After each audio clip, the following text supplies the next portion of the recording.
In this segment of the Teams tutorial, I'll demonstrate how to use the activity tool in Microsoft Teams.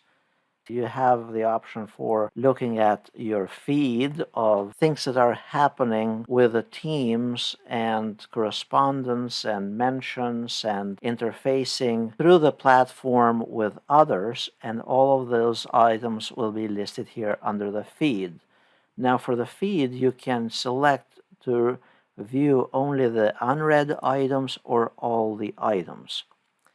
You can also configure it here under settings to display what type of activity you want as part of your feed. So if you say all activity and all reactions, then it will display all of those notifications and list them in there. Notice also there is a filter option where you can filter to look at only the mentions or replies or reactions or missed calls, voicemails, or various apps as well. So you're basically categorizing and filtering through any of these categories.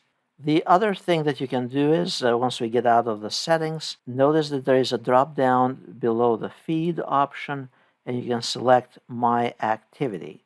This will display all your interactions with other peers, the time and date. If you double click on it, it'll take you in the context of what you did for that particular time and date.